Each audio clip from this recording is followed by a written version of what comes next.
राधे मेरे सभी भक्तों को। आज मैं आपके लिए एक ऐसी कहानी लेके आई हूँ जिससे आपको ये पता चलेगा कि हम लड्डू गोपाल को आखिर लड्डू गोपाल कहते क्यों हैं, उनका नाम लड्डू गोपाल कैसे पड़ा।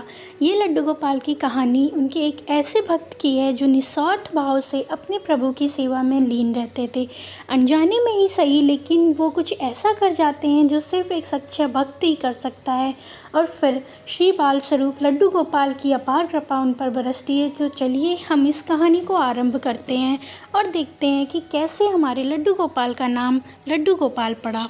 ब्रज भूमि में बहुत समय पहले श्री कृष्ण के परम भक्त रहते थे, कुंभन दास जी। उनका एक पुत्र था रघुनंदन। कुंभन दास जी के पास बांसुरी बजाते हुए श्री कृष्ण जी का एक विग्रह था। वे हर समय प्रभु की भक्ति में लीन रहते थे और पूरे नियम सेवा के साथ उनका सेवा करते थे। वे उन्हें छोड़कर कहीं भी नहीं जाते थे जिससे उनकी सेवा में कोई विघ्न ना हो। लेकिन एक दिन वृंदावन से उनके लिए भागवत कथा करने का एक न्योता आ गया।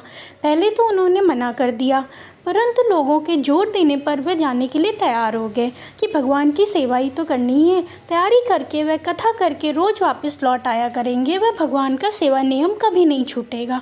अपने पुत्र को उन्होंने समझा दिया कि भोग मैंने बना दिया है, तुम ठाकुर जी को समय पर भोग लगा देना। और वे चले गए।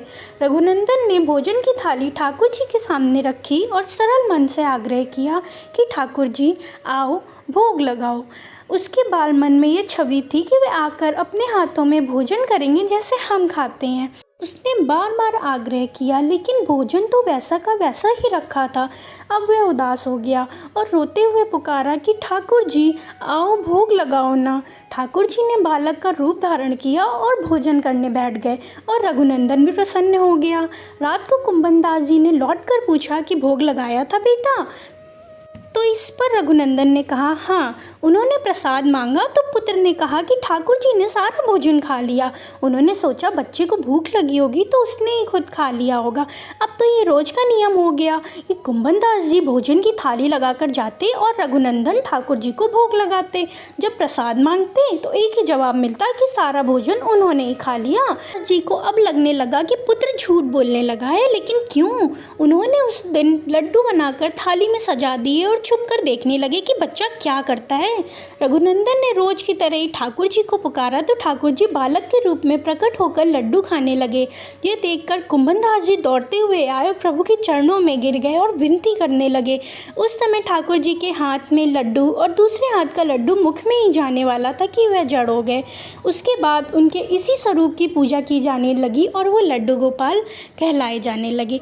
राधे राधे भक्तों, अगर आपको मेरी कहानी पसंद आई हो तो प्लीज़ लाइक करिएगा, शेयर करिएगा, सब्सक्राइब करिएगा और कमेंट भी करिएगा। मैं आपके लिए और भी लड्डू गोपाल की ऐसे ही कथाएं और लीलाएं आगे के एपिसोड्स में लेके आऊँगी।